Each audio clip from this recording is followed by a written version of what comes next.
Tiger Jairam Mahato को उनकी ही party के नेता और कार्यकर्ता बर्बाद कर देना चाहते हैं।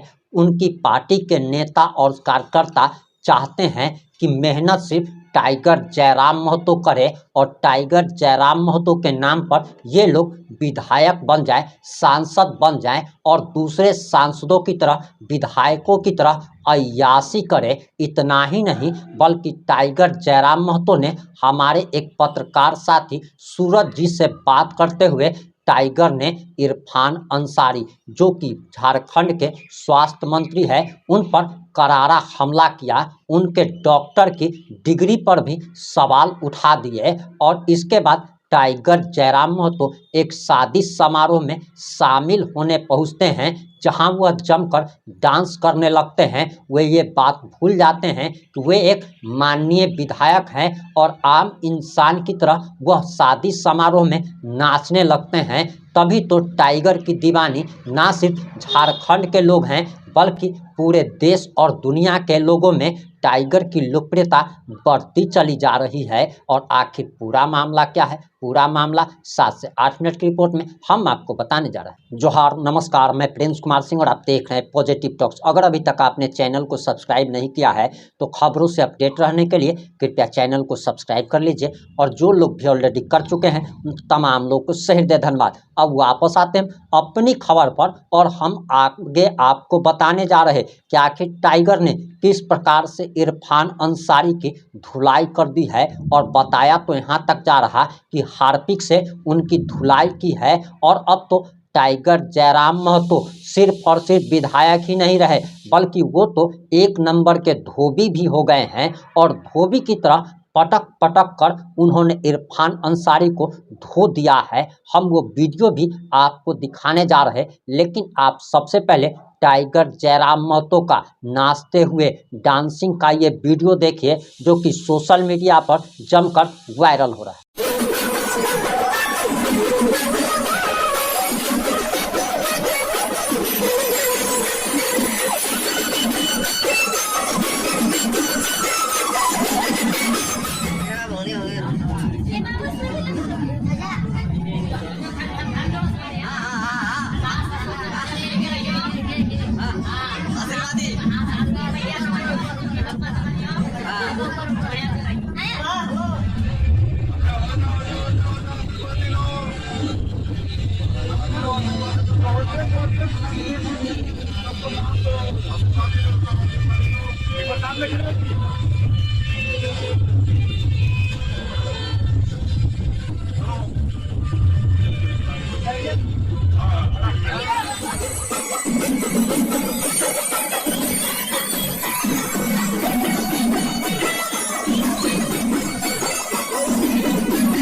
आपने टाइगर का वीडियो देख लिया होगा। टाइगर में 1% भी घमंड नहीं है कि वह विधायक बन गए हैं। और विधायक तो छोड़ दीजिए, एक वार्ड कमिश्नर, एक मुखिया बन जाने के बाद लोगों का एटीट्यूड इतना बढ़ जाता है कि वो अपने सामने जनता को कीड़ा मकोड़ा की तरह ट्रीट करने लगता है। लेकिन टाइगर का आपने वीडियो देख लिया होगा कि उन्हें कैसे शादी समारोह में एक आम व्यक्ति की तरह खुलकर नाच रहे हैं। और इसीलिए तो दुनिया टाइगर जयराम महतो की दीवानी हो चुकी है। तभी तो उनकी लोकप्रियता बढ़ती चली जा रही है। टाइगर जब जनता दरबार लगाते हैं तो आम इंसान की तरह जमीन पर बैठ जाते हैं, अपने बगल में बैठाते हैं। और आप देख पा रहे होंगे कि किस प्रकार से आप दूसरे किसी विधायक के पास चले जाइए, पहला तो वो मिलने का समय नहीं देगा, और अगर वो आपसे मिल भी लेगा तो वह सोफा सेट पर बैठा रहेगा पैर पसार कर। और आप जब सामने में आपको खड़ा होकर के बात करना पड़ेगा या फिर आपको ज़मीन पर बैठ कर के आपको बात करना पड़ेगा, और वह राजा की तरह आपको अपने आप को ट्रीट करता है और आपको कीड़ा मकोड़ा समझता है, लेकिन यही तो टाइगर की खूबसूरती है कि उनमें इतनी विनम्रता है कि उनमें एटीट्यूड नाम का कोई चीज़ नहीं है। और टाइगर अभी भी अपने आप को आम इंसान ही और आम इंसान से जोड़कर ही रखते हैं। यही उनकी खूबसूरती है और इसी के लिए तो लोग उन्हें इतना प्यार देते हैं, सम्मान देते हैं। अब हम वापस आते हैं कि आखिर टाइगर जयराम महतो ने इरफान अंसारी की कैसे धोबी पछाड़ लगाया है, जरा आप वो वीडियो भी देख लीजिए। तो बन सकते हैं बिल्कुल। जब हम विधायक सांसद का चुनाव नहीं लड़े थे उससे पहले सैकड़ों मामलों को सॉर्ट आउट कर चुके थे। तो प्रयास करना चाहिए, जो लोग प्रयास करते हैं उन पर हमारी नजर है, जो लोग नहीं प्रयास कर रहे उन पर भी हमारी नजर है, और उसी का आकलन करते हुए आगे हम लोग अपना राजनीतिक दल के भविष्य का जो रूपरेखा है उसे तय करेंगे। ऐसा हजारीबाग के लोग बिल्कुल उसी पे मैं बोल रहा हूँ, वैसा हो जाएगा जी। तो ऐसे लोगों को क्या कहेंगे कि जिनके दिमाग में, उनको स्पष्ट कहेंगे कि जनता ने आपको मत दिया है, आप उसका सम्मान करें और उनके मुद्दों के साथ खड़े रहे। हम ये थोड़ी कह रहे राज्य के मुख्यमंत्री सक्षम नहीं है सारी समस्याओं का समाधान के लिए, देश के प्रधानमंत्री सक्षम नहीं है देश की सारी समस्याओं के समाधान करने के लिए, तो आप उनकी आवाज बनिए, उनके दर्द को अपने ऊपर लीजिए। प्रखंड की समस्या है, प्रखंड में कम से कम बैठिए, थाना की समस्या है थाना तक पहुंचिए, जो विभाग की समस्याएं उस विभाग तक पहुंचिए। काम होना ना होना अलग विषय है, आप प्रयास ना करें ये गलत बात है। तो ये उनको करना चाहिए, सीधा स्पष्ट है जी। 2-4 डीओ से हमारी बात होती है, बात नहीं होती, वहां कह सकते हैं कि हमारे कलीग टाइप से हैं जी, हम लोग साथ पढ़े हैं।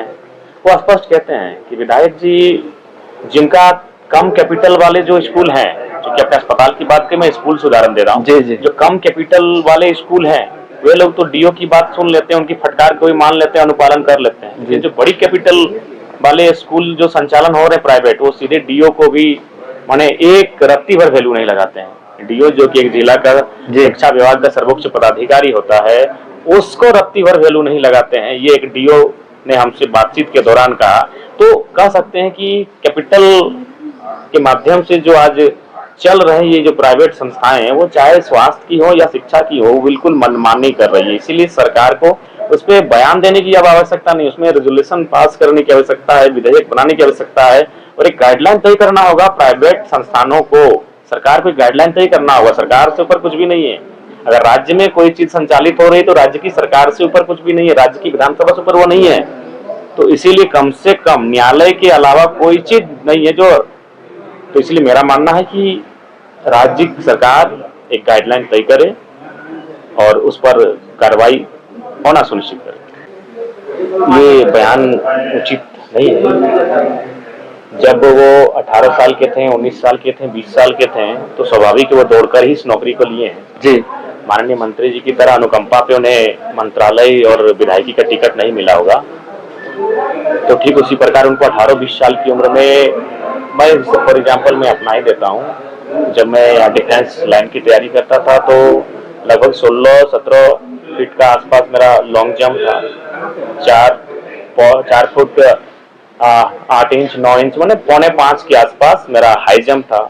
हमें लगता है कि अभी 4 फीट के लिए हमें संघर्ष करना होगा और अभी हमें लगता है 16, 17, 18 की जगह हमें लगता है 14 से 13 फीट का लॉन्ग जंप के लिए हमें संघर्ष करना होगा, क्योंकि एक उम्र का पड़ाव होता है। तो अतः अभी अगर वो हमगार 40-45 पार कर चुके हैं तो उस अनुपात में आपको दौड़ नहीं दे पाएंगे। तो ये बयान उचित गलत बात है। ऐसे भी होमगार्ड में मैक्सिमम झारखंड के लोग होते हैं, उसमें सरकार को गंभीरता। एक अंतिम प्रश्न आपसे रहेगा दादा, स्वास्थ्य विभाग और शिक्षा विभाग के जो प्राइवेट संस्थान हैं उनको आप क्या संदेश देना चाहेंगे कि जो आम जनमानस के साथ में बर्बरतापूर्ण तरीके से लोग कर रहे हैं? उनको यही कहेंगे कि लोगों के साथ गलत ना किया जाए, मानवता का भी ख्याल रखिए। मुनाफा से ऊपर मानवता होती है, मानवता का ख्याल रखिए और मानवता को ख्याल रखते हुए आप लोगों के साथ व्यवहार करें। आपने जयराम महतो का ये बयान भी सुन लिया होगा जो उन्होंने हमारे पत्रकार साथी सूरज जी से बात करते हुए कही। वहीं आपको हमने वीडियो के शुरुआत में बताया था कि टाइगर जयराम महतो को उनकी ही पार्टी के नेता और कार्यकर्ता कैसे बर्बाद करना चाहते हैं। ये लोग चाहते हैं कि सिर्फ और सिर्फ टाइगर जमीन पर मेहनत करे और ये लोग बैठे बैठे उसके नाम पर विधायक और सांसद बन जाए और दूसरे सांसद विधायक की तरह अय्याशी करे। आप सभी जानते हैं कि टाइगर जयराम महतो ने किस सीट पर चुनाव लड़ा था, उनकी पार्टी के नेताओं ने किस किस सीट पर चुनाव लड़ा था, उन्हें कितने वोट आए थे, सबको टाइगर के नाम पर वोट मिला। और टाइगर का नाम इनके अगर सर से अगर हट जाए तो जिनको 40,000 वोट मिला था उसको 400 वोट भी नहीं मिल पाएगा। लेकिन इन लोगों को एक वहम हो गया है, गलतफहमी हो गया है कि इतना सारा वोट मेरे नाम पर मिला है। ये लोग अभी कि जनता का किसी प्रकार का कोई काम नहीं कर रहे हैं, जनता के बीच नहीं जा रहे हैं, उनके सुख दुख में शामिल नहीं हो रहे हैं, उनकी समस्याओं को सुलझा नहीं रहे हैं। और एक बार फिर ये जब विधानसभा चुनाव आएगा तब ये लोग कहेंगे कि हमको भी टिकट दे दीजिए। जबकि अगर जमीन पर देखा जाए तो टाइगर जयराम महतो के बारे में कहा जाता है कि 24 घंटे में से 18 घंटे वे काम करते हैं, जनता के बीच रहते हैं। 12 बजे रात में भी, 2 बजे रात में भी उनको अगर फोन चला जाए कि कहीं पे कुछ हो गया है, और इसकी वानगी तो आपने देख ही ली होगी कि बोकारो में, रामगढ़ में किस प्रकार रात के 2 बजे उनको फोन आता है और वह मौके पर पहुंच जाते हैं। यही तो टाइगर को अब ये लोग बर्बाद कैसे कर देना चाहते हैं। आए दिन इनके नेताओं का कॉल रिकॉर्डिंग वायरल हो जाता है, ये लोग किसी से लेवी मांगने लगते हैं, किसी से पैसा मांगने लगते हैं, और इनके कारण टाइगर की बदनामी होती है। टाइगर को अब इन सारे लोगों पर सख्त एक्शन जरूर लेना चाहिए। आपकी क्या प्रतिक्रिया है? अपनी प्रतिक्रिया जरूर दीजिएगा। जुड़े रहे हमारे साथ। जय हिंद, जय भारत, जय झारखंड।